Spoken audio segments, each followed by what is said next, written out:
कर्णप्रिया।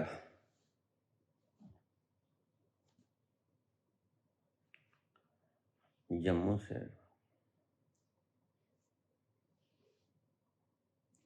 अंग लगाओ, प्यास बुझाओ, गंगा होकर प्यासी हूं मैं।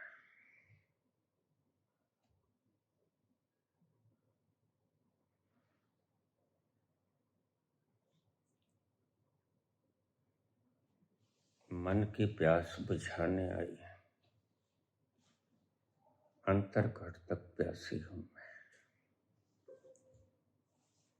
तू है मेरा प्रेम देवता, इन चरणों की दासी हूं मैं।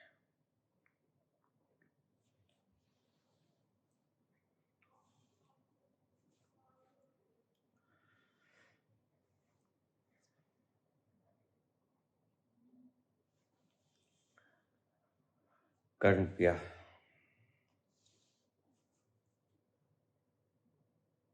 तुम अपनी मालिक हो जाओ।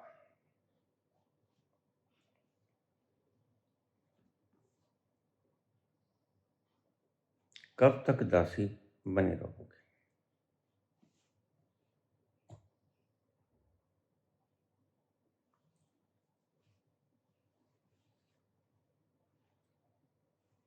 ध्यान रखना,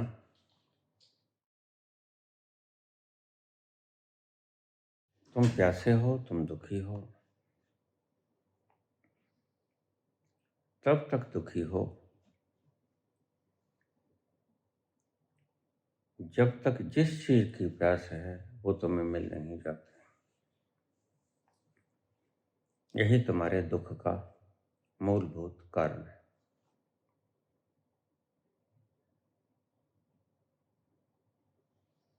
इसे ऐसा समझो, तुम्हें प्यास लगी हो, तुम्हारे सामने सैकड़ों प्रकार के भोजन पड़े,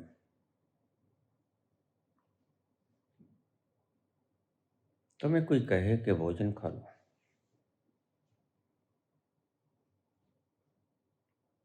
और तुम पहले से ही भोजन खा रहे हो।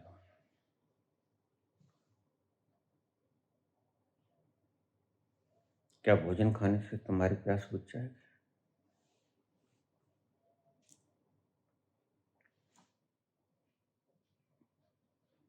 और कुछ भी खा लो,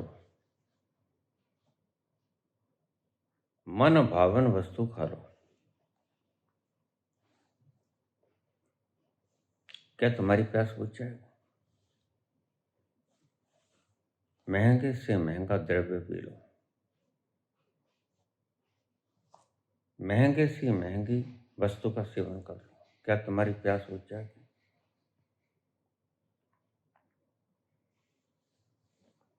नहीं बुझेगी, क्योंकि तुम्हें प्यास लगे है।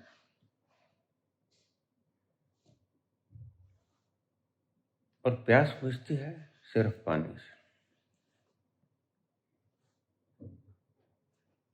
बस यही तुम्हारा हाल है।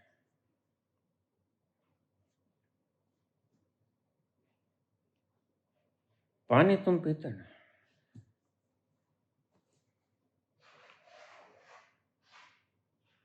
भोजन तुम करते चले जाते हो,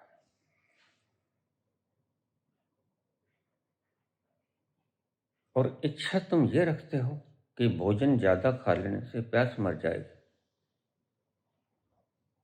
तुम गलती में, भोजन ज्यादा करने से प्यास से ज्यादा लगती है। इसलिए मीरा विरहा के अंदर ज्यादा तड़पती है।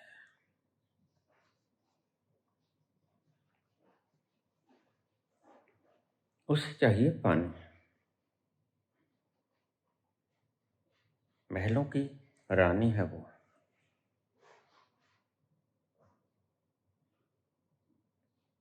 उसको लगी प्यास। महलों के राजकुमार उसे देते हैं भोजन, बड़ा स्वादिष्ट है। 3600 प्रकार के भोजन है, महंगे से महंगे, स्वादिष्ट से स्वादिष्ट, खुशबूदार। ये खा लो। मेरा कहते ना, मुझे प्यास लगी है और प्यास बुझती है मात्र पानी से।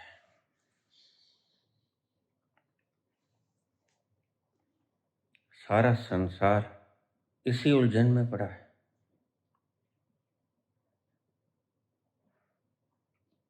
मैंने कल के प्रवचन में बोला,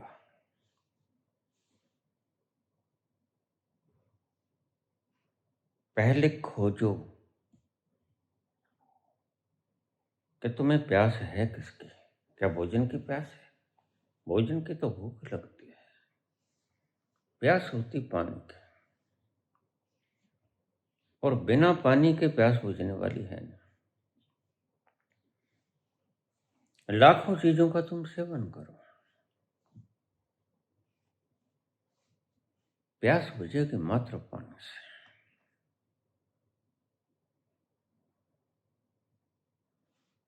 कल के प्रवचन में मैंने यही कहा, पहले खोजो।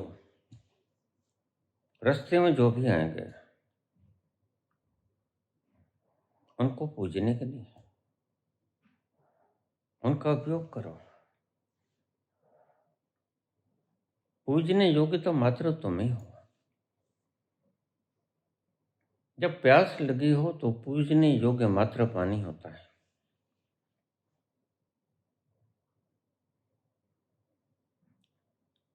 लेकिन तुम्हें किसी ने गलत राह दिखला दिया है, किसी ने तुम्हें समझा दिया है। शास्त्र में लिखा है,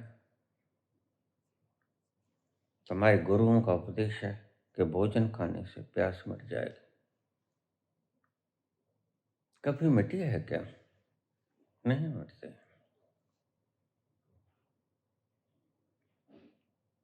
तुम्हारा अंतस जो चाहत करता है उस चीज का सेवन करो तो प्यास बुझ जाएगी, एक क्षण भी ना लगेगा। कितनी बार मैं कह चुका तुम्हें,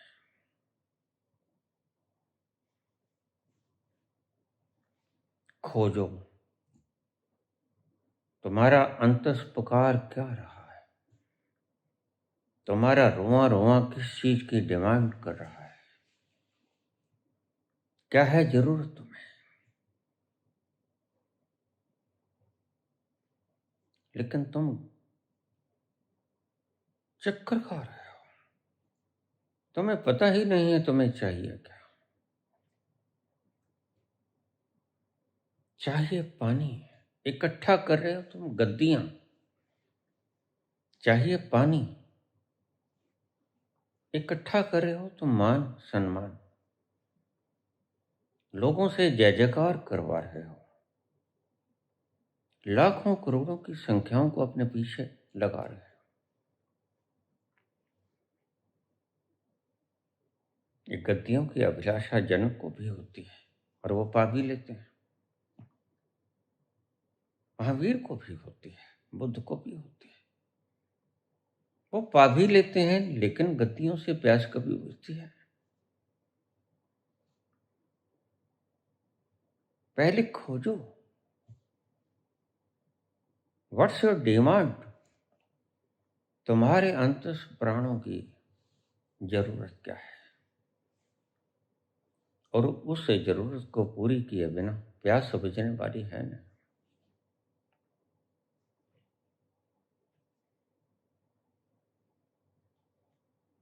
पहले खोजो,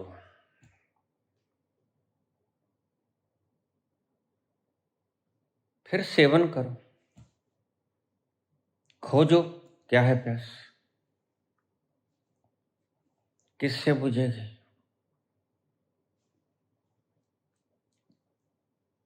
नाम कमाने से बुझेगी? लोगों सारी दुनिया को पांव में डाल लो तब बुझेगी? चक्रवर्ती सम्राट बन जाओ फिर बुझेगी? सारे संसार को अपने अधीन कर लो फिर बुझेगी? किसी देवी देवता को सिद्ध कर लो फिर बुझेगी? स्वादिष्ट सुस्वादिष्ट भोजन कर लो फिर बुझेगी? नहीं बुझेगी। पहले खोजो जरूरत क्या है। तुम खोज ही तो नहीं पाए, प्रथम कदम ही तुम्हारा गलत पड़ गया। तुम खोज नहीं पाए जाना कहाँ, राहगीर बन गए, लेकिन जा कहाँ रहे हो?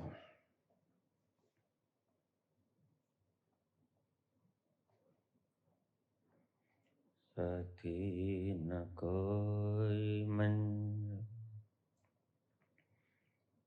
दिया है न कोई, महफिल चला मुझे लेके है दिल,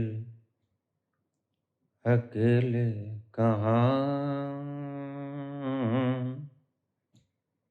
साथी न कोई मन। कहाँ जा रहे हो?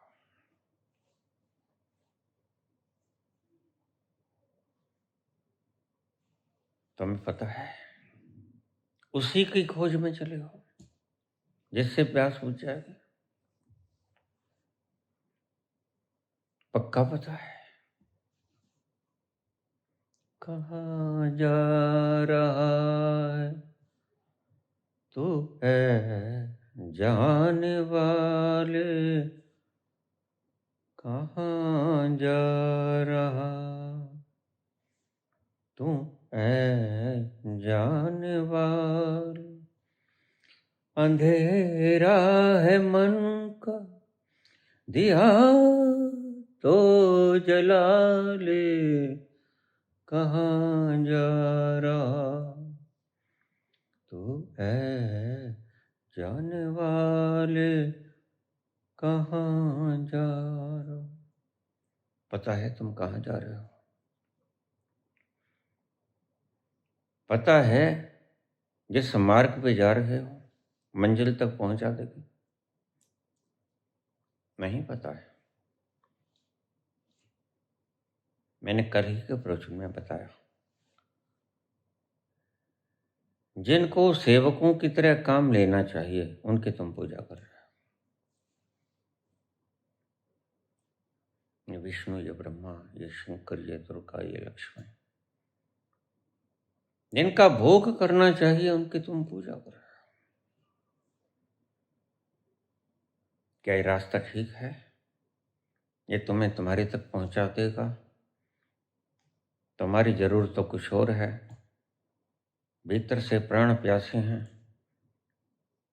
कोई आकुल है, कोई व्याकुल है, कोई प्यासा है, कोई तृप्त नहीं हुआ, अतृप्त है।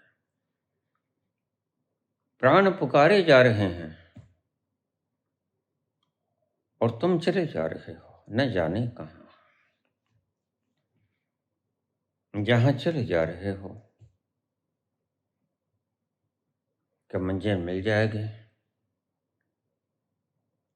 जो तुम्हारे प्राण पुकार रहे हैं उसी की खोज में जा रहे हो? नहीं, खोज गलत है। तुम्हारे प्राण जिसे मांगते हैं तुम प्राणों को वो देते हैं। तुम अन्य अन्य चीजों की खोज में निकल जाते हो, इसलिए अतृप्त बने रहते हो। 1000 जन्म पहले भी तुम ऐसे ही अतृप्त थे, 1000 जन्म बाद आज भी तुम वैसे ही अतृप्त हो गए। और अगर ये राह ना छोड़ी, जिस राह पर तुम चल रहे हो, अतृप्त ही बने रहोगे। कैसे संभव होगा ये? अंतर यात्रा से।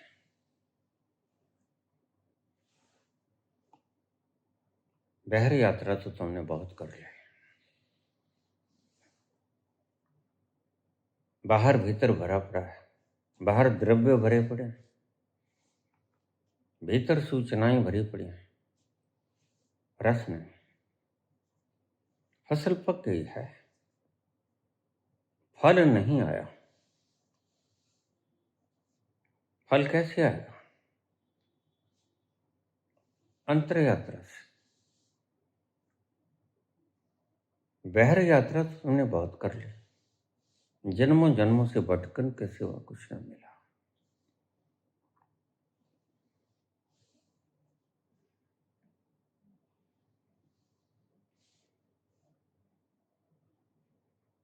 और जैसे ही तुम अंतर्मुखी होते हो,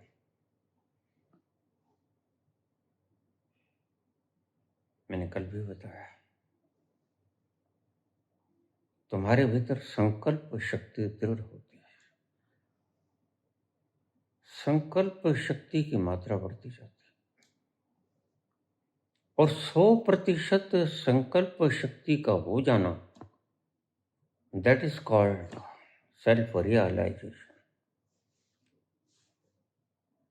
कुछ मूढ़ लोग पश्चिम के आत्मा बोध को आत्मा श्लाघा कह देते हैं, ईगोइज्म, नार्सिसिज्म। जैसे यूनानी मिथक की कहानी में नार्सिसिस, उनका एक हीरो है, उसके नाम के ऊपर चला नार्सिसिज्म।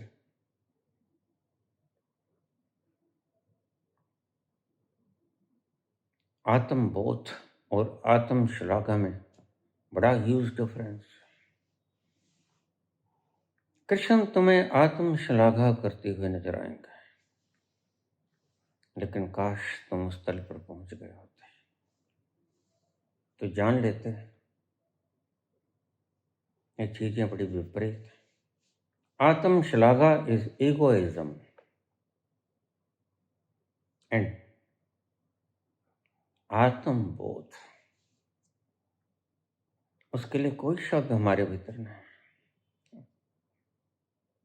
हमारे शब्दकोश में आत्मबोध के लिए और कोई शब्द नहीं। जान लिया हु एम आई, और यही तुम्हारी मंजिल है।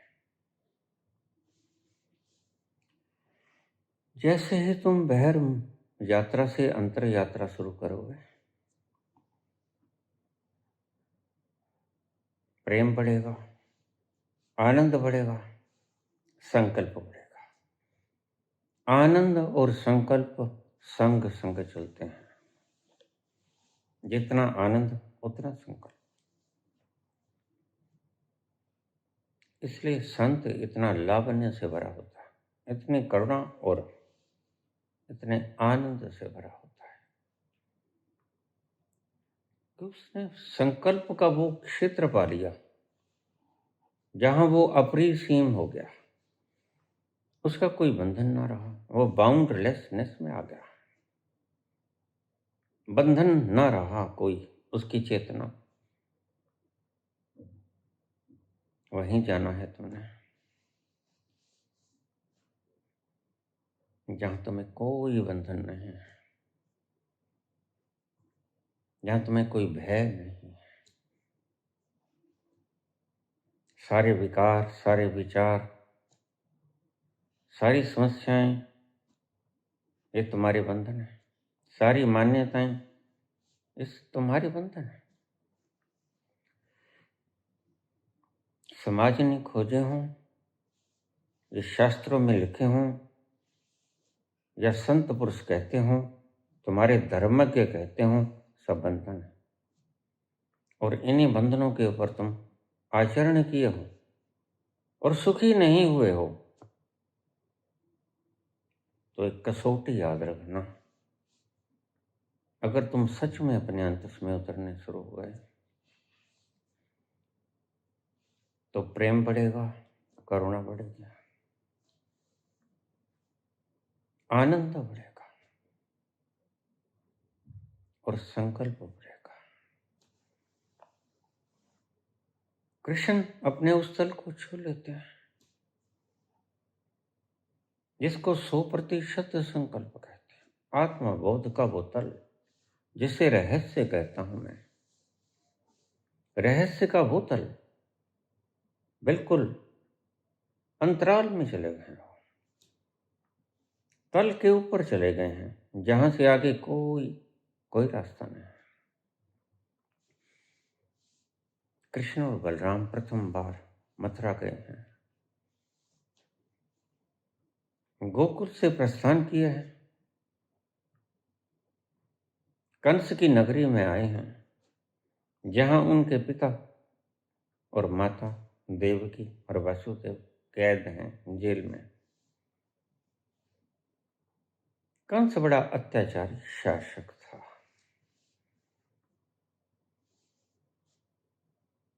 और कंस हो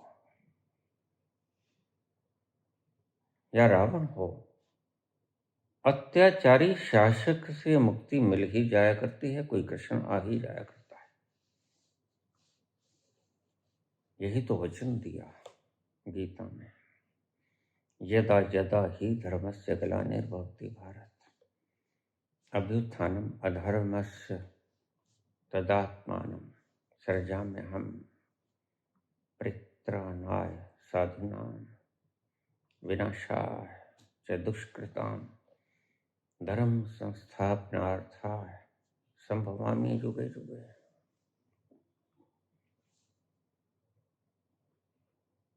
यही संदेश मैं आता हूं, युगों युगों में मैं आता हूं, जब जब मेरी आवश्यकता होती है मैं आता हूं। बस तुम पहचान नहीं सकते, क्योंकि तुम बाहरी लक्षणों को पहचानते हो। मोर मुकुट नहीं है, इसके तो सफेद वस्त्र हैं।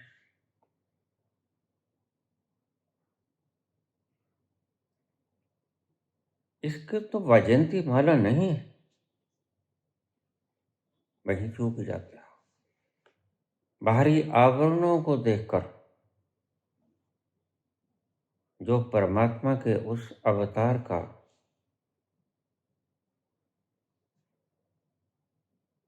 घोषणा करेगा वो चूक जाएगा।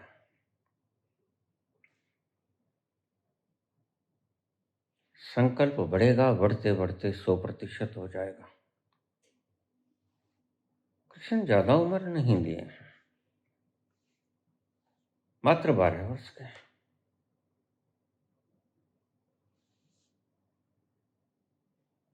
हम उन्हें बच्चे भी कह सकते हैं। बलराम थोड़े से बड़े हैं। मथुरा में गए हैं, कंस के बुलाने पे गए हैं।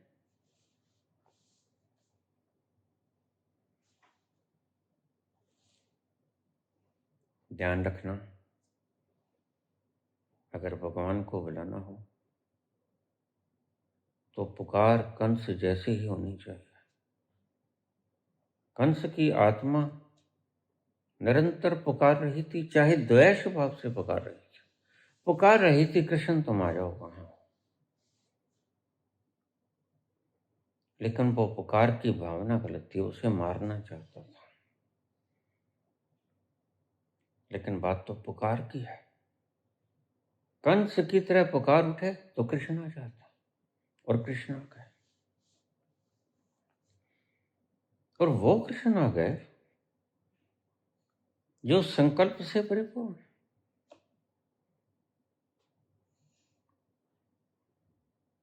बलराम भाई तो बड़े हैं, लेकिन संकल्प अभी परिपूर्ण नहीं हुआ, थोड़ा सा कमी है।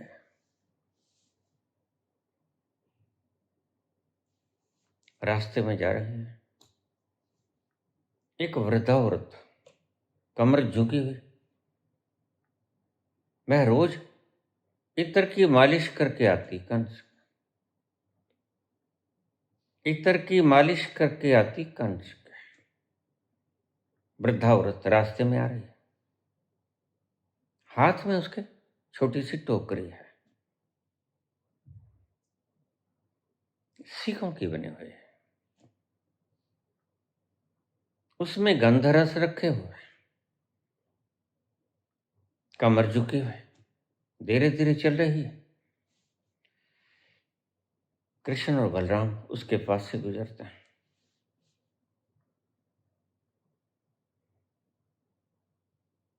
संकल्प कैसे सत्य में परिणित हो जाता है, इस बात से समझना, कृष्ण कहते हैं उस वृद्धा औरत को, झुकी हुई कमर, चेहरे पर झुर्रियां, सारे शरीर के ऊपर झुर्रियां, बिल्कुल वृद्ध धीरे धीरे चली आ रही है, कंस के राजघराने से निकली है। रास्ते में कहीं मिलन हो गया। अभी कृष्ण कंस के दरबार में गए नहीं, नगरी में प्रवेश कर गए। कृष्ण कहते हैं, हे सुंदरी। बलराम भी चौंक कर देखते हैं। कृष्ण कहते हैं, हे सुंदरी। बलराम ने कहा, ये छोटे भाई क्या कह रहे हैं? लेकिन इस बात को ध्यान से सुन लेना, वहां तुम्हारे मुख से निकला हुआ एक एक शब्द वस्तु में परिणित हो जाता है, परिवर्तित हो जाता है, ट्रांसफॉर्म हो जाता है। तुम जो कहोगे वो हो जाएगा, विचार वस्तु में परिवर्तित हो जाएगा। कृष्ण के मुख से निकला हुआ ये शब्द, हे सुंदरी, उस वृद्धा औरत ने बड़े आश्चर्य भाव से कृष्ण की तरफ देखा। मनमोहक मूर्ति, श्यामल वर्ण, मोर मुकुट और रास रचैया और कृष्ण कन्हैया। बलराम ने देखा, ये छोटा भाई क्या कर रहा है? ये तो वृद्धा औरत है और उसके हाथ में छोटी सी टुकड़िया है। कहां से आ रही है पता नहीं। और वह वृद्धा भी चौंकते हैं, क्या यह मेरा मजाक उड़ा रहा है? एक छोटे बालक की नटखटी हरकत। वृद्धा बड़े प्यार से देखती है कृष्ण की तरफ। बड़े सुंदर नयन, नक्श, श्यामल वर्ण, कोमल चित्त, घुंघराले बाल, प्यारी अवलोकन, कमल से नेत्र, पीतांबर धारण किए हुए, मृदु वचन से बोलते हैं, हे सुंदरी, ये कहानी सत्य है। कृष्ण परम संकल्प के उस तल पर खड़े हैं, यहां से आगे कोई मुकाम नहीं, कोई रास्ता नहीं।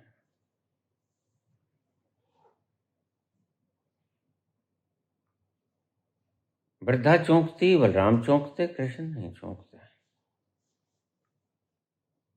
बड़े प्रेमपूर्ण भाव से वह वृद्धा देखती है और देखते ही देखते यौवना हो जाती है, नव यौवना।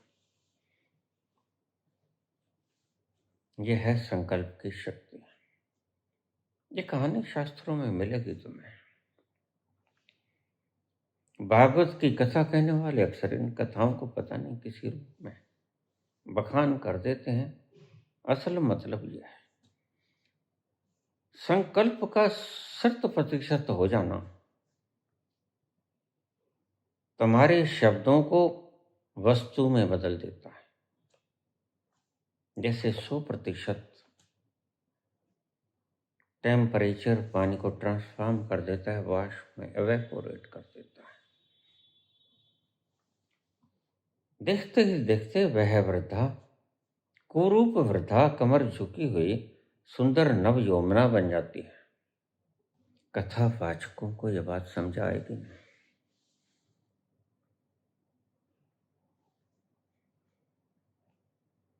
मात्र संकल्प की शक्ति से कुछ भी किया जा सकता है। रोज बढ़ते हैं ये लोग, रोज व्याख्यान देते हैं, लाखों की संख्या है भक्तों की।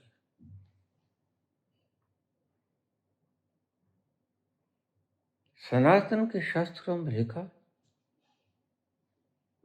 उस परम शक्ति ने संकल्प किया, एको अहम बहुश्याम है। उस परम शक्ति ने संकल्प किया, मैं एक हूं, मैं अनेक हो जाऊं। एको अहम बहुश्याम, एक से बहुत हो जाऊं, और वो हो गया। साइंटिस्ट इसको बिग बैंग कह देते हैं।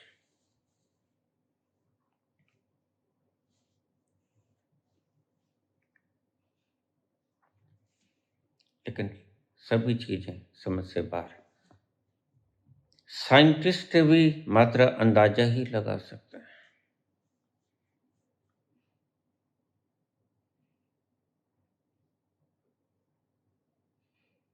आज सर लोग तुम्हें पढ़ाएंगे और सर कहेंगे वह जाना तो जाएगा, लेकिन तब तक हम नहीं रहेंगे। करोड़ों वर्षों बाद, न जाने 100 मिलियन प्रकाश वर्ष, इन्हें मैं मूड कहता हूं। वह तो कब का जान लिया गया। यही पूर्व और पश्चिम की डिफरेंस है, और यही पहचान है अध्यात्म की और संसार की। संसार वहां जहां तुम्हारा संकल्प बोना सिद्ध होता है, और अध्यात्म वहां जहां संकल्प तुरंत मूर्त रूप ले लेता है। शब्द कह रहे हैं, प्रेम से सुनना, बार बार सुनना। संसार वह है जहां तुम्हारा संकल्प बोना होता है। तुम रोज संकल्प करते हो, मैं आईएएस बन जाऊं, मैं यूपीएससी पास कर जाऊं, मैं ये कर जाऊं, मैं वो कर जाऊं। कुछ नहीं होता। कृष्ण मात्र संकल्प कहते हैं। संकल्प, एको अहम बहुश्याम, मैं एक से अनेक हो जाऊं, और हो जाते हैं।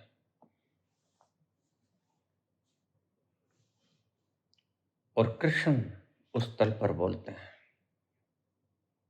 मात्र मैं ही हूं, एक मैं ही हूं, दूसरा कोई नहीं।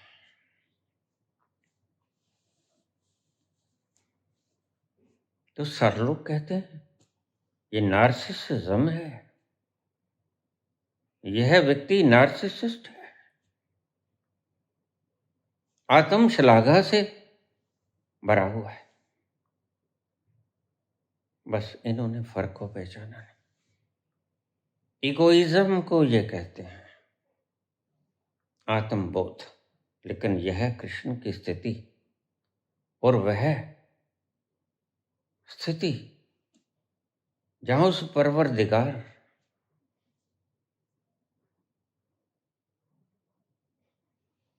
संकल्प किया, एक से अनेक हो जाऊं, हो गया। यह नार्सिसिज्म नहीं, यह यूनानी मिथक का कोई हीरो नहीं, यह सत्य है।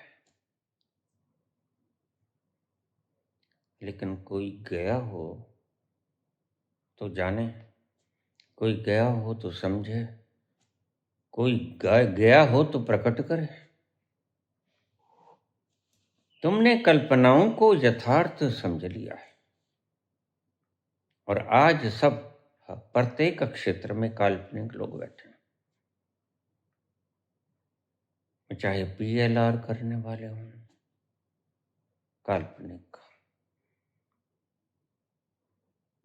तुम्हारे साइको एनालिसिस करने वाले साइकोलॉजिस्ट,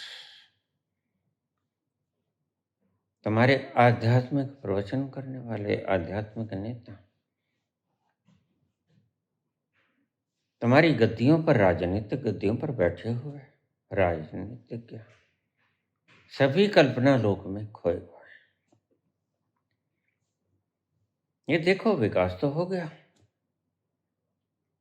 सब बन गया, तुम काहे चिल्ला रहे हो। बस ये वही लोग हैं, चारों तरफ इन्हीं का बोलबाला है, अंधेरा घना हो गया है।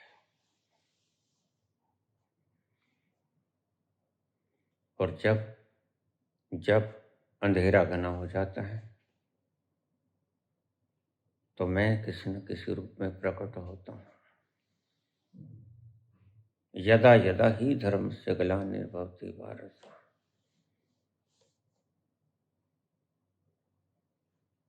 आना ही पड़ेगा। तुम्हारी भीतर की चीत्कार सुनकर आना ही पड़ेगा। कंस की चीत्कार सुन लेते हैं कृष्ण, और उसकी मंशा से ही नहीं है, लेकिन पुकार से ही है। आ जाओ कृष्ण, आ जाते हैं। लेकिन मूढ़ राजनीतिज्ञ ये क्या जाने। हमारे शास्त्रों में लिखा है, ब्रह्मलीन व्यक्तियों से कभी छेड़छाड़ न करो, उपहास न उड़ाओ। ब्रह्मलीन व्यक्ति की उपहास मत उड़ाओ, मखौल मत करो। क्यों?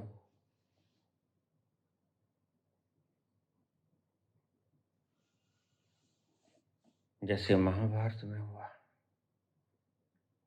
कृष्ण पुत्र सांब, जाम्बंती पुत्र सांब, उपहास उड़ा दिया, पेट पर घुटना बांध लिया, वस्त्र लड़कियों से डाल लिए, घूंघट कर लिया और पूछा ऋषियों से, हे ऋषिगण, इसके पेट में जो बच्चा है वह पुत्र होगा या पुत्र है?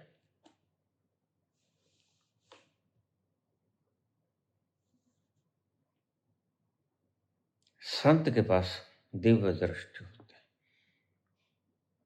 उसने सारा दृश्य देख लिया, ये तो मूसल है।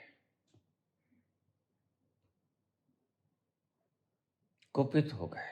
बस ये कुपित सा से डरना, छोटे संकल्प वाले की कुपितता कुछ नहीं कर पाएगी, क्योंकि संकल्प बड़ा छोटा है। तुम्हारे सांसारिक लोग रोज एक दूसरे की मृत्यु की कामना करते हैं, कहीं कुछ नहीं होता। लेकिन अगर कृष्ण के तल पर बैठा हुआ कोई व्यक्ति एक बार छोटा सा संकल्प ले आए तो तुम्हारा विनाश अवश्यंभावी है। तो सांब ने मजाक किया,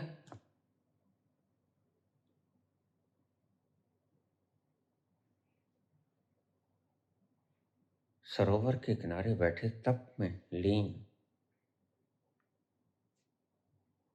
और ऐसे व्यक्ति के साथ मजाक। जब उन्होंने देखा सत्य बताने के लिए, देखा तो मूसल था।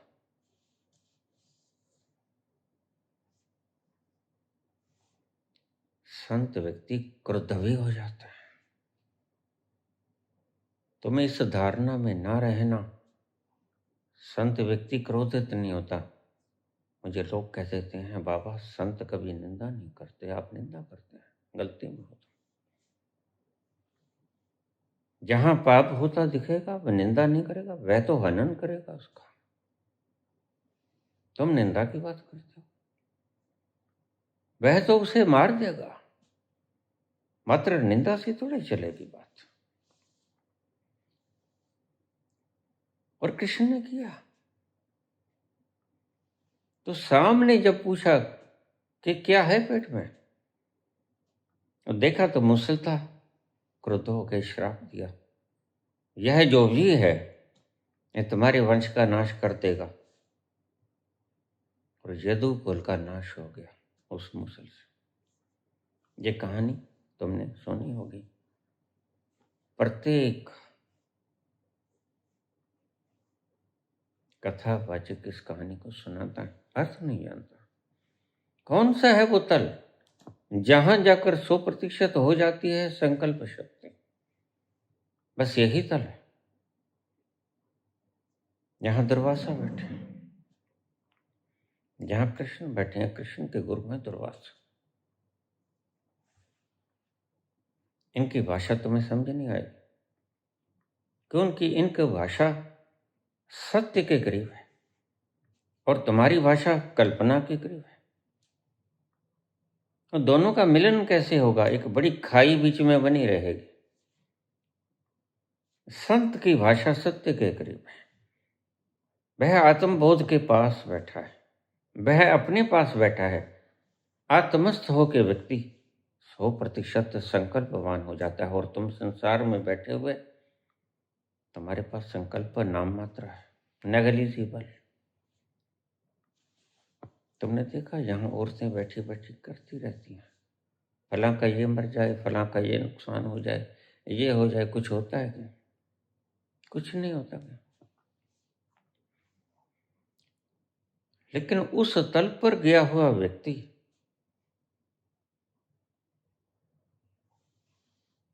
कृष्ण के उस तल पर क्या है?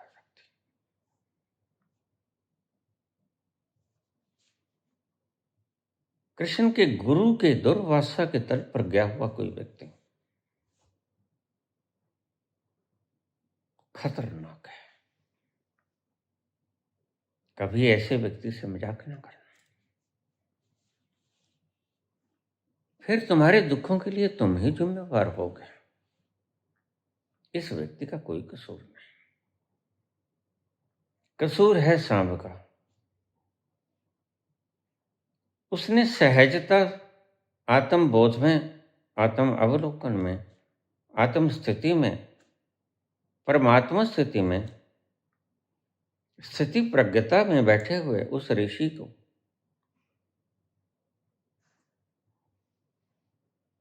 डिस्टर्ब किया। और जब प्रकृति डिस्टर्ब हो जाती है तो वह विनाश करती है। बाढ़ आती है, तूफान आते हैं, विनाश आता है, भूकंप आता है, सुनामी आती है। प्रकृति जब कुपित होती है, तुम प्रकृति को जब इम्बैलेंस कर देते हो, और संत जब कुपित होता है, प्रकृति को बनाने वाला, प्रकृति का मालिक, तो क्या हश्र होता होगा तुम विचार भी नहीं कर सकते। फिर परिणाम के तुम ही जिम्मेदार होगे। तो मैं कोशिश करता हूं, मैं वहां से चले जाना, चुपके से गुजर जाना, उसकी सुगंधी को पी लेना। बड़ी प्यारी है उनकी सुगंधित रेंज, लेकिन सांप जैसी गलती मत कर लेना। कृष्ण के पुत्र है सांप।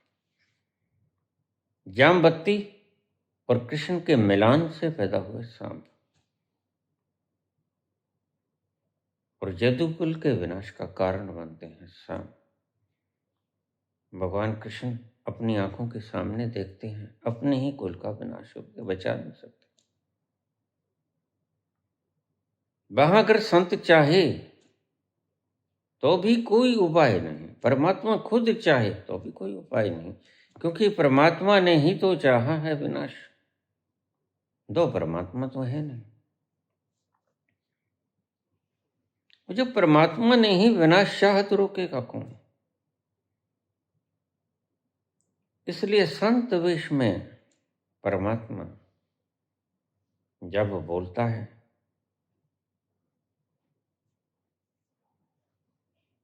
तो दिशाएं हिलती हैं, भूकंप छोटे पड़ जाते हैं, सुनामियां हार जाती हैं।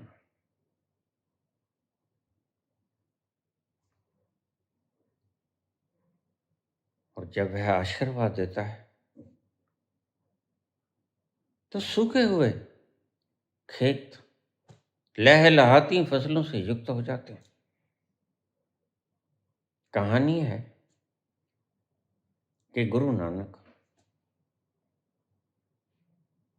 पशुओं को चराने के लिए बाहर जाते हैं। वृक्ष के तले आंखें मूंद के बैठ जाते हैं, उस रस को पीने लगते हैं, डूबने लगते, गहरे अंतर ध्यान होने लगते। कोई पता नहीं कहाँ है, उस रस का पान तुम्हें और भीतर खींचता है। थोड़ा सा रस आ जाए बस तुम्हें, यही मैं रोज कहता हूँ। एक बार भी तुम सतोरी की झलक देख लो, उस रस की एक बूंद का 1000वां हिस्सा भी पी लो, फिर तुम रुक ना सकोगे। बस दुर्भाग्य यही कि तुमने उसका एक कण का 1000वां लाखवां हिस्सा भी नहीं पिया। यही दुर्भाग्य है मानवता का। इसलिए आज गपोड़ी, दुष्ट, गुंडे, मवाली शासन कर रहे हैं।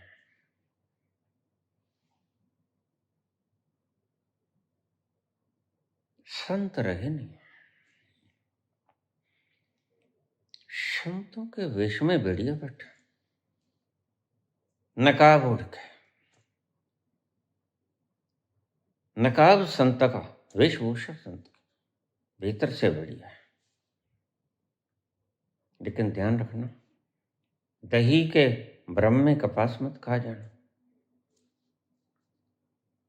जब पराकाष्ठा हो जाती है पापों की, यदा यदा ही धर्मस्य ग्लानिर्भवति भारत, अभ्युत्थानम अधर्मस्य तदात्मानं सृजाम्यहम् प्रेत्राणाय साधूनां। सत्य को बचाने के लिए, गपोड़ियों को मारने के लिए, दुष्टों का संहार करने के लिए, प्रेत्राणाय साधूनां विनाशाय च दुष्कृतां। पाखंडियों को, दुष्टों को, पापियों को, मवालियों को विनष्ट करने के लिए चेंज कर लिए कि नहीं। ध्यान रखना। एक छोटा सा संवाद सुना।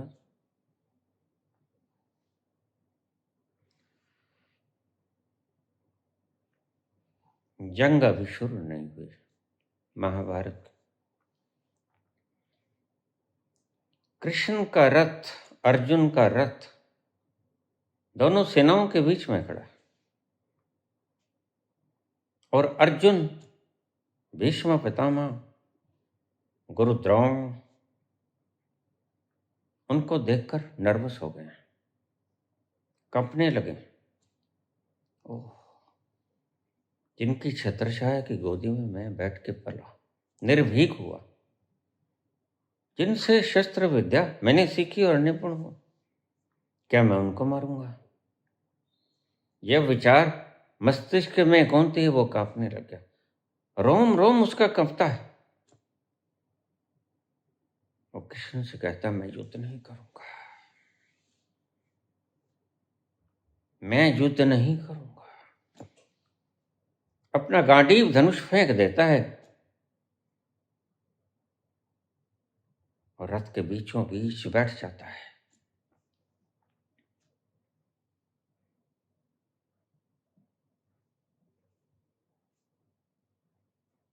कृष्ण कहते हैं,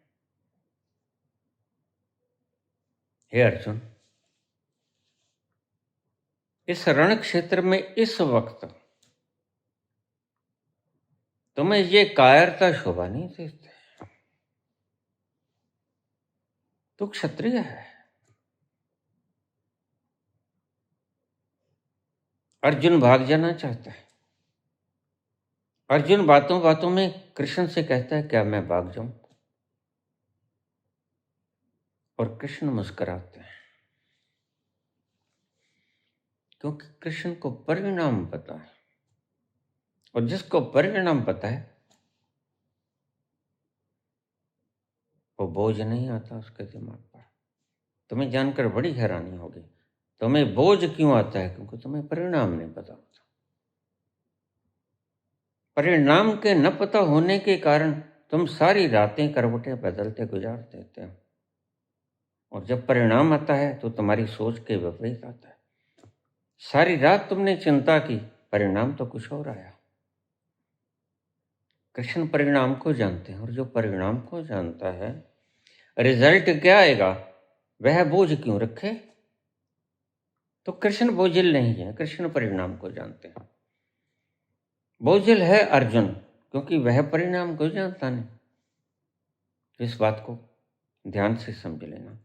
तुम जब भी चिंताग्रस्त हो तो एक बात तय है कि तुम्हें व्हाट विल द रिजल्ट ये नहीं पता।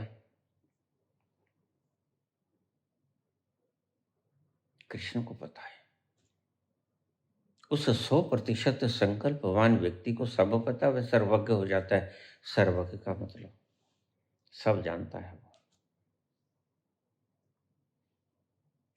अंतस के घट घट की जानत, सबके अंतस के घट घट की जानत, भले बुरे की पीर पहचानत।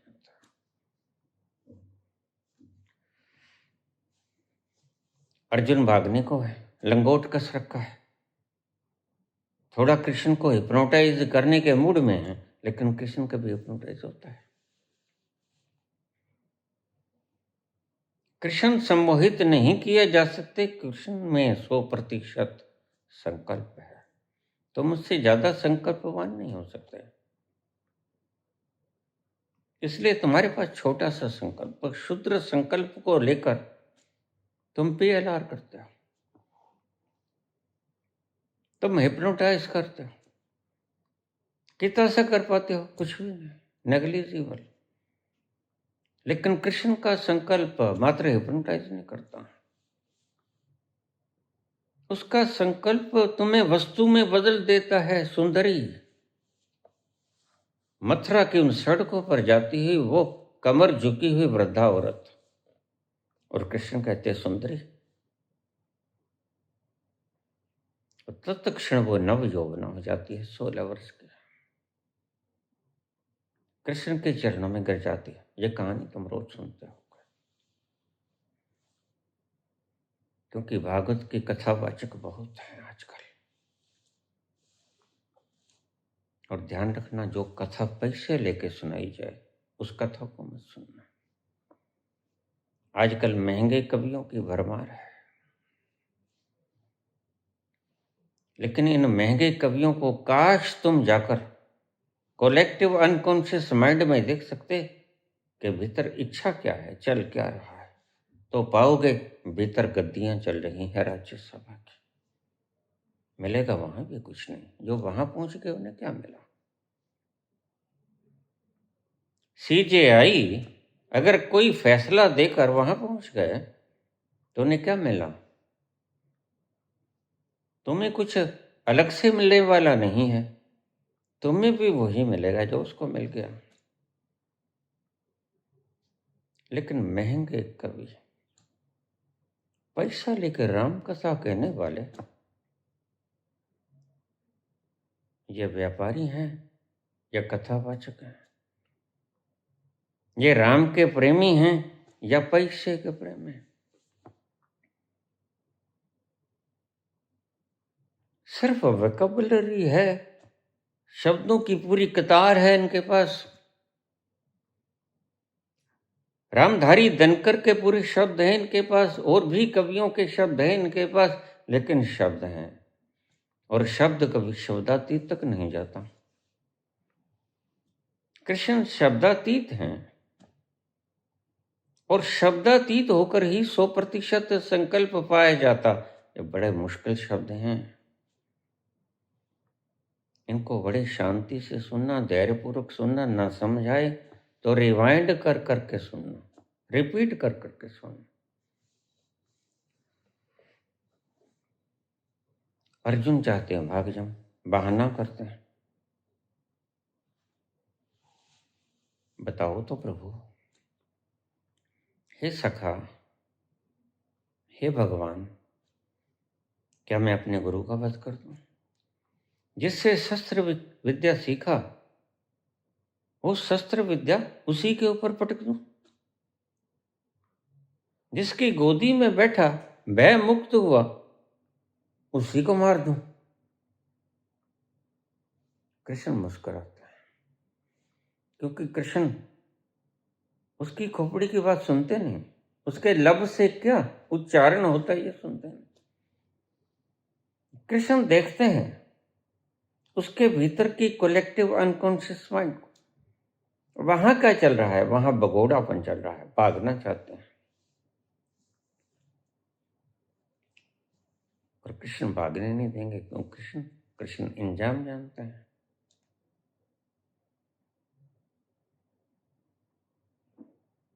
बात तो चलती जाती है। कृष्ण कहते हैं, हे अर्जुन, तू कायरों की सी बातें क्यों कर रहा है? क्षत्रिय है तू, अपने धर्म में मर। यहां एक और व्याख्या की, स्वधर्मे निधनम श्रेया परधर्मे भयावहा। दूसरों के धर्म में तू तो पंडितों की सी बातें कर रहा है। तू है क्षत्रिय, बातें कर रहा पंडितों की सी, विद्वानों की सी, ज्ञानियों की सी, लेकिन ज्ञानी तो अभी हुआ नहीं।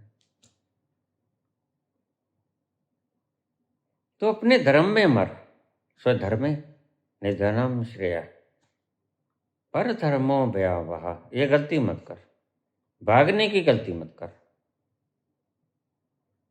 मैं हूं ना साथ तेरे, लेकिन मन है कि मानता नहीं। जब तक मन है तब तक मान्यता है। मन टूटे तो मान्यता टूटे, और गुरु तुम्हारी मान्यताओं को तोड़ता तो मैं बड़ा गुस्सा आता। तुम गलती खा जाते कि शायद इसका कोई निहित तो स्वार्थ होगा, लेकिन गुरु का क्या स्वार्थ हो सकता है? गुरु का स्वार्थ महज तुम्हें दुख से सुख की ओर ले जाना। गुरु का स्वार्थ महज तुम्हें दुख से सुख और सुख से आनंद की तरफ ले जाना। यह यात्रा करवाना चाहता है तुम्हें गुरु। सच्चा साहब जो नजर करे थे कावो हंस करे। इसे निहित स्वार्थ समझ लो। कृष्ण से कुछ छुपाया नहीं जा सकता, क्योंकि कृष्ण जब चाहे तुम्हारे अंतस में चले जाएंगे। क्या चल रहा है देख लेंगे। चोरों की तरह नहीं जाएंगे। तुम जब बखान करोगे अपने आप का तो जाएंगे, देखेंगे क्या सत्य बोल रहे हैं, लेकिन पाते हैं कि अर्जुन गलत बोल रहे हैं। ये भीरू सी बातें, ये कायरों सी बातें, ये अर्जुन गलत बोल रहा है, भीतर से कांप रहा है, बाहर से ज्ञानी बनने की चेष्टा करता। क्या मैं चला जाऊं हिमालय में? तो कृष्ण कहते, क्या ये तुम्हें जाने देंगे? दुर्योधन तुम्हें भागने देगा? दुर्योधन तत्क्षण जब तू भागने लगेगा लंगोट बांध गए, तो दुर्योधन तेरा कट्टर शत्रु है। कितनी कोशिश की मारने की, किसने बचाया? मैंने ही तो बचाया। लाक्षागृह में तुम जल जाते, मर जाते। कितनी विपत्तियां तुमने सही, और आज तू भागने को है। जब उसके अंतस मन की बात कृष्ण प्रकट कर देते हैं, हे अर्जुन, हे पार्थ, इस क्षण में, इस कुरुक्षेत्र में ये बातें तुम्हें शोभा नहीं देती। तू कायरता की बातें कर रहा है, भागने भगाने की बातें, कायरता की बातें। तू क्षत्रिय है, तू वीर है, तू धीर है, तू धीरज रख, धैर्य रख, तू ठहर और युद्ध कर। तो अर्जुन मानते हैं, हाँ मैं कायर हूं। स्वीकृति, अपने पापों की स्वीकृति, अपनी कमियों की स्वीकृति तुम्हें कमियों से मुक्त होने का पहला पड़ाव बनती है। इसे फिर सुन लो। अपनी कमियों की स्वीकृति, confession of errors like a broom that sweeps away dirt and makes the surface cleaner than before. अपनी कमियों की स्वीकृति तुम्हें कमियों से बाहर निकलने में पहला कदम साबित होते हैं। तो अर्जुन कहते हैं, हाँ प्रभु, कार्पण्य दोषोपहत स्वभाव, मैं डर गया हूं। कायरता का व्यवहार कर रहा मैं, इस स्वभाव के कारण कार्पण्य दोषोपहत स्वभाव पृच्छामि त्वाम धर्म समूर्चेताः। आपसे पूछता हूं क्योंकि तुम धर्म के सर्वोच्च शिखर हो। यच्छ्रेय है से अनिश्चितम रोहितन में, मेरे लिए क्या शेष कर है इस वक्त, भागना या लड़ना। यच्छ्रेय है से अनिश्चितम रोहितन में, शिष्य से अहम, मैं तुम्हें समर्पित हूं। शादिमाम त्वाम प्रपन्नमा, मुझे मार्ग सुझाइए प्रभु, मेरा मार्गदर्शन कीजिए। मैं कब रहा हूं? मैं हूं तो क्षत्रिय, लेकिन मृत्यु से डरा डरा मैं कब रहा हूं। तुमने ठीक पहचाना। तो फिर मुझे बताइए, what should I do at this critical juncture.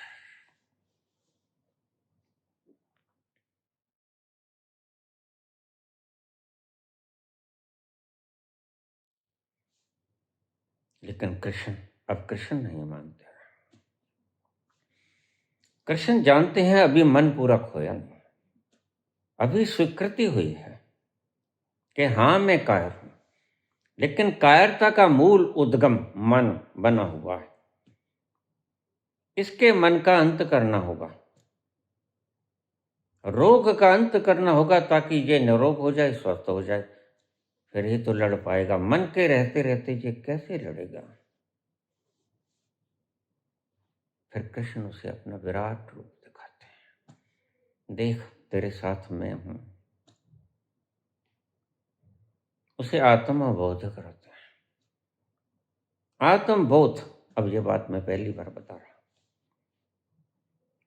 अब तक आपको ये बताया कि उसे आत्मबोध करा, हु एम आई। लेकिन मैंने ये कहा कि जब व्यक्ति हु एम आई पे पहुंच जाता, बुद्ध की उस अवस्था में पहुंच जाता, तो पीछे के जीना सा पर्दा अगर साफ झांकोगे, तो मेरी बातों को नोट कर लेना, तो मेरे काम आएंगे। बजाय अड़ंग बड़ंग सूचनाएं एकत्र करने के, यह एकत्र करना पता नहीं कब छलांग लग जाए। तो बुद्ध की दशा से उस पार तुम्हें जीना सा पर्दा नजर आएगा, उसके पीछे परमात्मा सारी सृजना को चला रहा है, स्पष्ट नजर आएगा तुम्हें। पहले दिखाते तुम कौन हो, मिट गया मन उसका। फिर अपना विराट दिखाते मैं कौन हूं। वह उसे जीने पर्दे के पीछे जो कृष्ण बैठे, दूसरा ज्ञान खुद का देते हैं। पहला ज्ञान अर्जुन का होता है, हु आर यू। दूसरा ज्ञान खुद का होता है, कृष्ण का, हु एम आई। ये दोनों ज्ञान होने के बाद अर्जुन निष्कंप हो जाता है।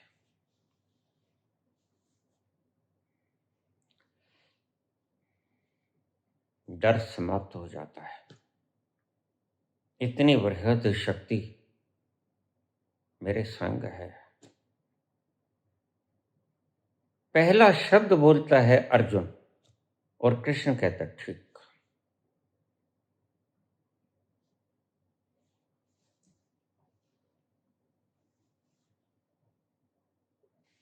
अब तक कृष्ण कहते हैं हे संशयात्मा, लेकिन अब अर्जुन कहता है समृद्धर लब्धा, मुझे याद आया।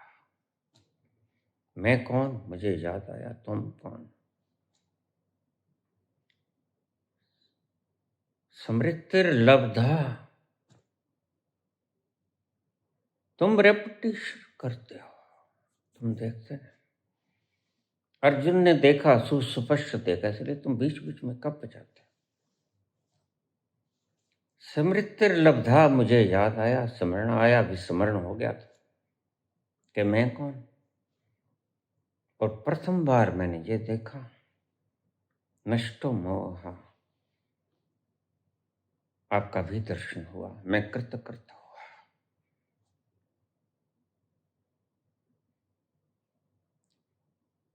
आज अर्जुन से ही शिष्य हुआ और अर्जुन ने प्रथम बार कहा कृष्ण से, हे भगवान, प्रथम बार का संबोधन। इससे पहले हे सखा, हे कृष्ण, हे वसुदेव, हे देवकी नंदन, ऐसे अलंकार चल रहे थे। प्रथम बार अर्जुन कहते हैं, हे भगवान, हे परमात्मा, हे दीनबंधु, मुझे बताइए मुझे क्या करना है।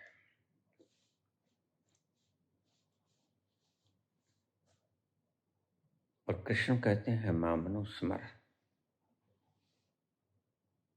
अब तू अपने आप को स्मरण कर। तू कौन है ये मत देख, तू मुझे देख, जो मैंने अपना स्वरूप दिखाया।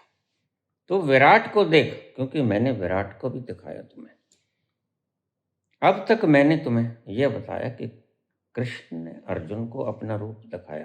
तुम कौन हो? ये शरीर नहीं हो, इंद्रियां नहीं हो, विचार नहीं हो, भावनाएं नहीं हो। बस यहाँ तक मैं सीमित रहा। आज वक्त आ गया था तुम्हें बताता कि कृष्ण आज बताते हैं प्रथम बार, मैं कौन, हु एम आई। पहले बताया हु आर यू, आज बताया हु एम आई। और जब कृष्ण की विराटता को देखता तो संशय निवृत्त हो जाता। समृत्तिर्लब्धा नष्टो मोहा, मेरा मोह नष्ट हो गया, कंपन समाप्त हो गया, मैं निष्कंप हूं। हे माधव, आज्ञा दीजिए, मैं क्या करूं। कृष्ण कहते हैं, मुझे याद कर, मुझे याद कर, तूने मुझे देखा आज।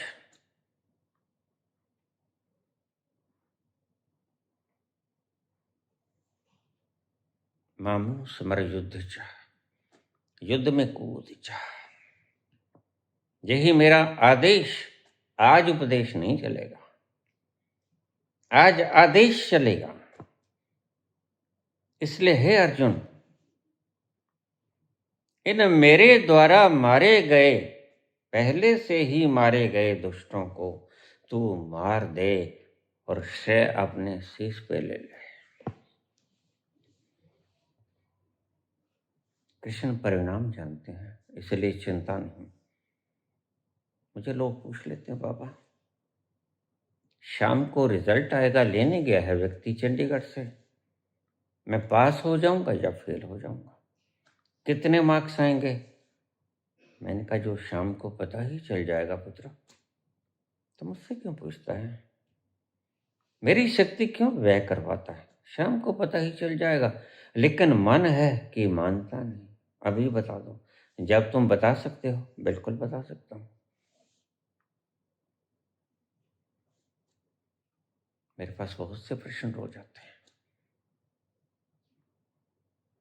मेरे कभी पुत्र होगा या नहीं होगा? मैं चुप हो जाता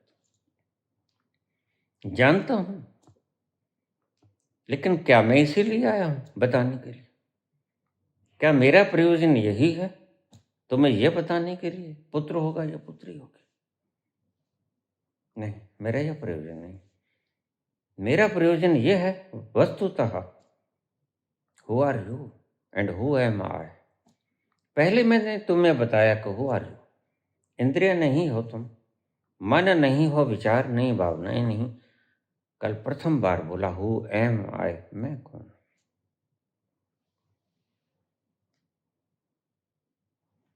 वो सर्व विश्व की विराट आत्मा, अखिल ब्रह्मांड का वो सौंदर्य, अखिल ब्रह्मांड की वो आत्मा, अखिल ब्रह्मांड का वो रूप, वो ज्ञान, वो विराटता, वो अनंतता, वो मैं हूं। कल प्रथम बार मैंने बताया। स्टेप बाय स्टेप ही चलना होता है। जब अज्ञानों से सन्मुख हुआ जाता है तो ज्ञान की सीधी छलांग काम न देगी, काम न चलेगा अष्टावक्र। और कृष्ण अच्छी तरह से जानते हैं अष्टावक्र काम ना करेगा। अष्टावक्र जैसी सीधी सरल बात वो भी कह सकते हैं कि कूद जा, वही तू है, तत्वमसि श्वेत केतु। कृष्ण भी कह सकते हैं, लेकिन कृष्ण इज बेटर मास्टर,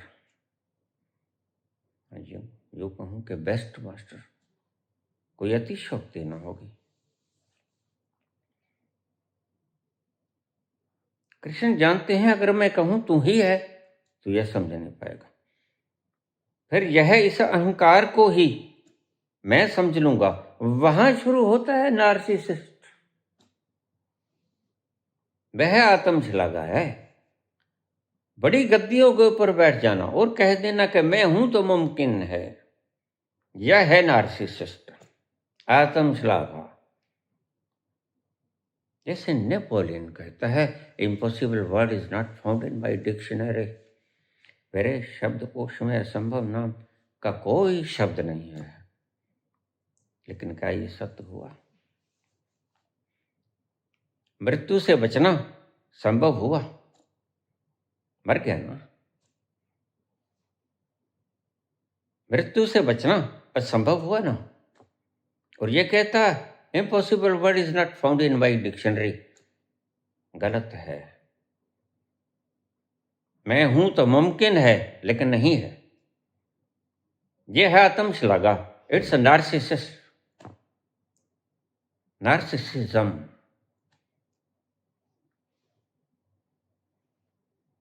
एक यूनानी उपन्यास है, कहानी पढ़िएगा,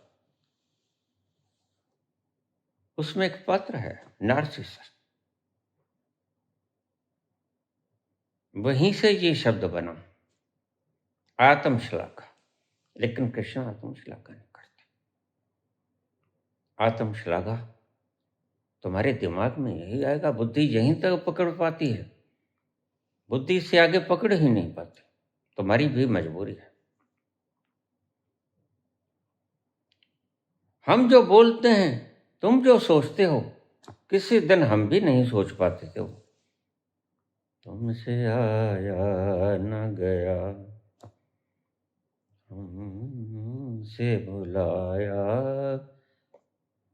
ना गया,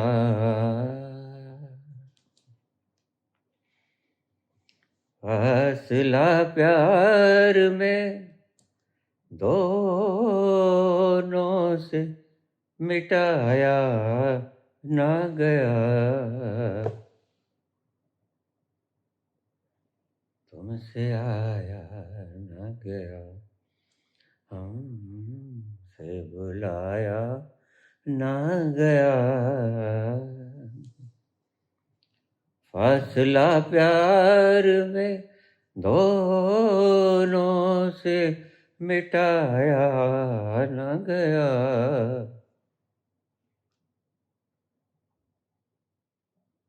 तुमसे आया न गया। बुद्धि और अस्तित्व का फासला कभी कम नहीं होगा। मैं जो बोलूंगा अस्तित्व से बोलूंगा, और तुम जो समझोगे बुद्धि से समझोगे, और फासला प्यार में दोनों से मिटाया न गया। न मैं मिटा सकता हूं, कोशिश करूंगा। अस्तित्व को शब्दों में डालने की भरपूर कोशिश करता है संत, लेकिन ना कामयाबी हाथ लगती है। और तुम भी संत को, संत की प्यारी आवाज को हृदय में बसाने की भरपूर चेष्टा करते हो, बट ऑल इन वेन, सब व्यर्थ हो जाता है। तुम वहां जा नहीं सकते, हम तुम्हें वहां ले जा नहीं सकते, फासला प्यार में दोनों से मिटाया ना गया। तुम्हें खुद ही चलना होगा। गुरु तुम्हें यही सिखा सकता है मात्र। और अंत में जब उस जंक्चर पॉइंट के ऊपर बैठे होगे, तुम जंपिंग पॉइंट पे, तो कंपोगे, डरोगे, या मृत्यु का भय ही तो तुम्हारे आखिरी भय। पहले से लेके आखिरी भय तक यही तो भय तुम्हें सताता है और तुम मरना चाहते नहीं। अहंकार मरना नहीं चाहता, अहंकार के बिना तुम उस गति को पा नहीं सकते।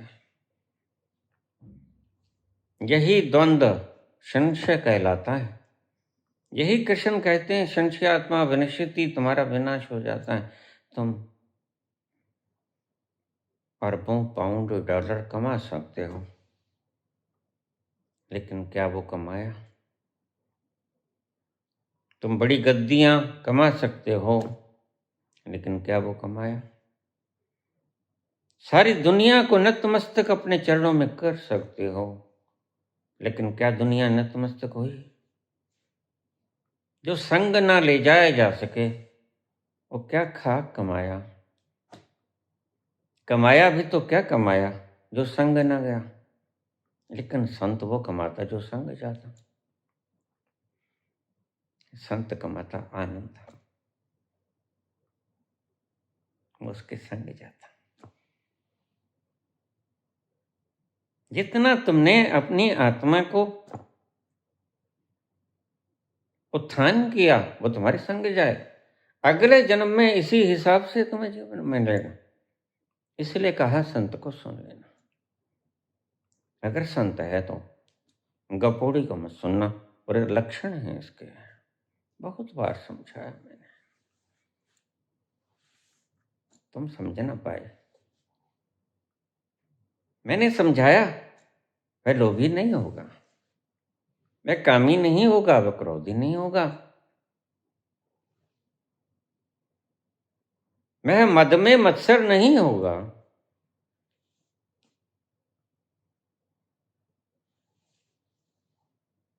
वह आत्मश्लाघा नहीं करेगा, अमानित्वम दंभित्वम दंभ से युक्त नहीं होगा। दंभ यही फोकी, मैं हूं तो मुमकिन है, यह दंभ है। Impossible word is not found in my dictionary, यह दंभ है। It's narcissism. आत्मश्लाघा झूठी होती, कल्पना होती है, लेकिन आत्मबोध कल्पना नहीं होती, आत्मबोध सत्य होता है। आत्मबोध दर्शन है और आत्मश्लाघा इमेजिनेशन है, कल्पना है। इन दोनों का फर्क साफ कर दिया मैंने।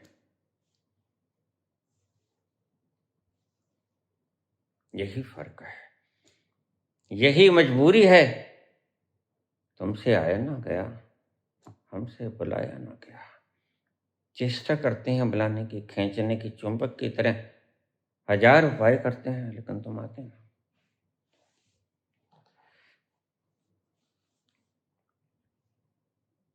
कृष्ण कहते हैं तुम गुरु को पहले पहचान लेना, गुरु बनाइए जानकर।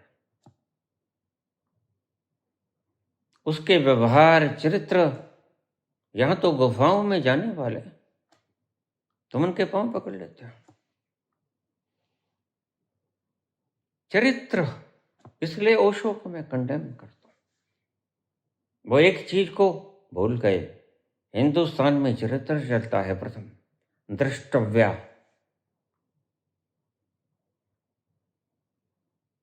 प्रथम द्रष्टव्या,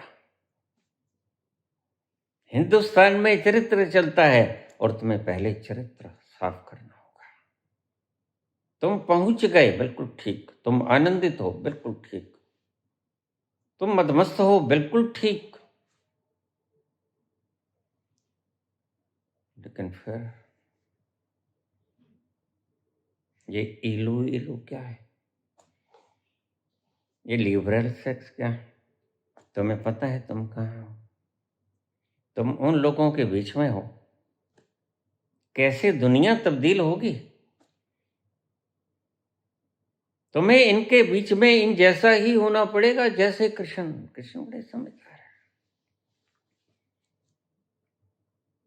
अर्जुन मूड हैं और कृष्ण भी मूड हो जाते हैं। चलो ऐसा ही सही, इसलिए मैं कृष्ण को सुपर मास्टर कहता हूं। एक एक पौड़ी पर खुद भी चढ़ते हैं और एक एक पौड़ी पर संग संग अर्जुन को हाथ में हाथ डाले चढ़ाते हैं। चलो चलो मेरे संग संग चलो, बातचीत भी करते हैं और पड़ाव भी पूरे करते हैं, सीढ़ियां भी नापते हैं और संग संग भी चलते हैं और छत पे ले जाते हैं। ये देखो, ये है सत्य। ये फासला तुम चाहते तो बड़े हो कि संत मिटा दे, और संत भी बड़ा चाहता है कि काश इनकी दुविधा मिट जाए, संशय विहीन हो जाए, लेकिन दोनों की मजबूरी है। तुमसे आया ना गया, हमसे बुलाया ना गया, फासला प्यार में दोनों से मिटाया ना गया। इस राह पर चले हो, मार्ग नापने से पहले कितना ही वक्त लगा लेना, लेकिन चलना नहीं। जितना मार्ग में चलोगे बड़ा कम वक्त लगेगा आपको, बिकॉज यू आर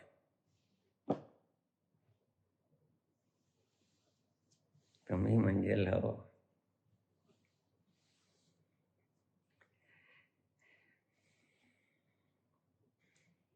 तुम ही मेरे मंदिर, तुम ही मेरे पूजा, तुम ही मेरे मंदिर, तुम ही मेरी पूजा, तुम ही देवता हो, तुम ही देवता, तुम ही मेरे मन, तुम ही मेरी पूजा, तुम ही देवता हो, तुम्हें देवता। मेरी आखिरी बात, आनंद की इस राह पे चले हो, सबसे ज्यादा वक्त तुमने स्पेंड करना है किस चीज पे? इन सर्च ऑफ गुरु। कितना ही वक्त लगे, गुरु मत बनाना। गुरु तभी बनाना जब परिपूर्ण यकीन हो जाए कि हाँ यह गुरु बनने के योग्य है। किसी भी ऐरे गहरे को तुम समर्पित हो जाओगे, ऐसा न हो कि फिर आगे गुफाओं में जाना पड़े।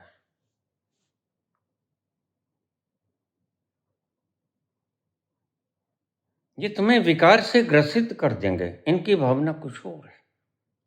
मन लोभी, मन लालची, मन चंचल, मन चोर, मन के मते न चालिए, पलक पलक मन और। इनकी कुछ वृत्ति और हो सकती है। गुरु को खोजने में पूर्ण वक्त खर्च कीजिए। जब तुम्हारी आत्मा तृप्त हो जाए, हाँ यही है, मिल गया, यूरेका यूरेका, मिल गया मिल गया।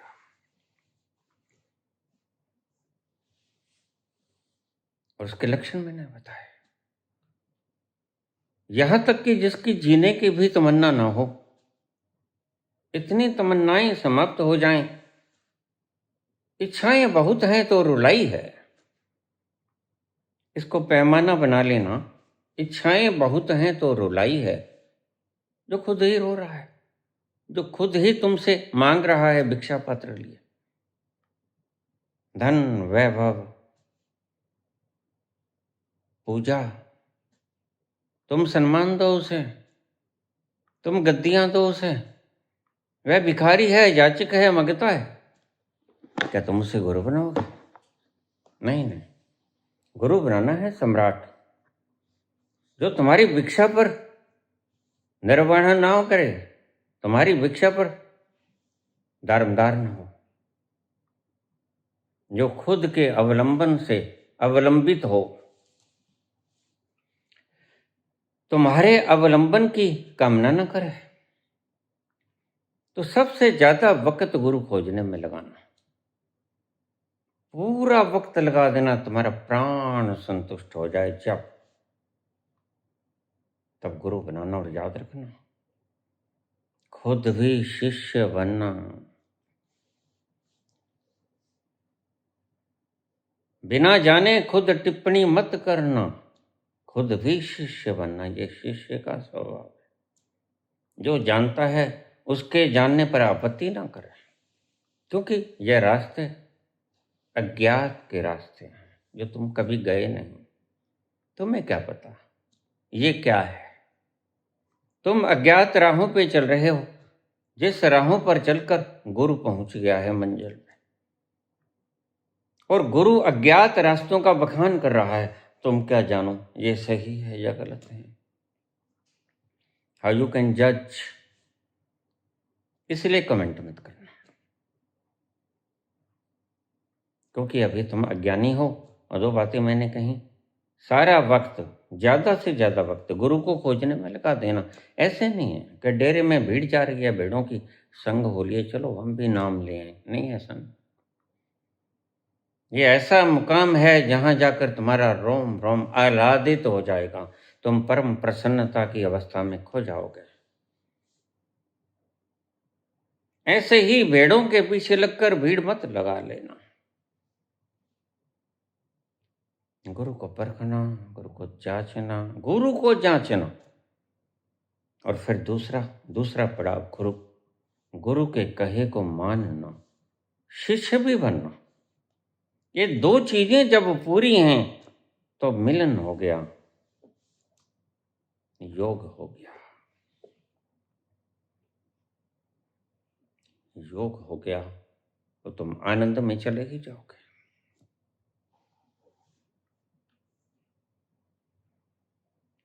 बहुत रात बीती, चलो मैं सुला दूं।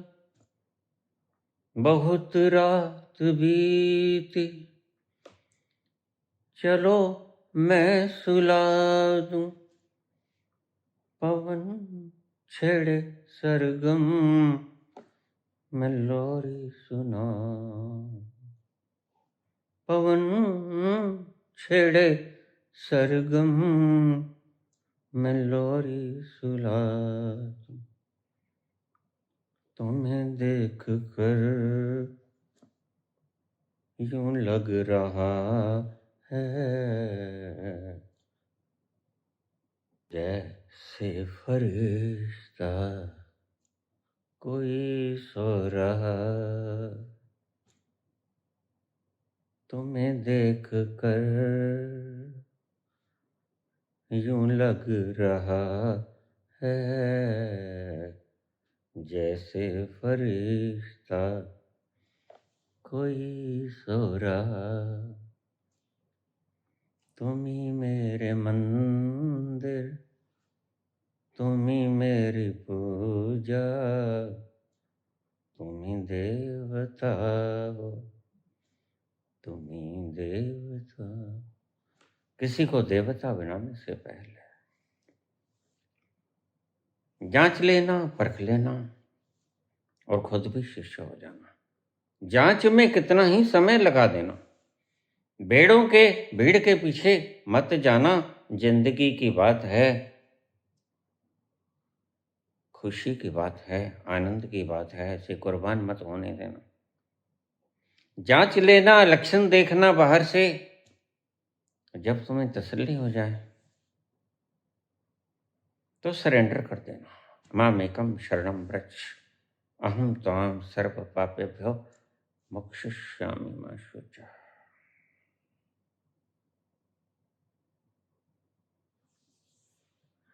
धन्यवाद।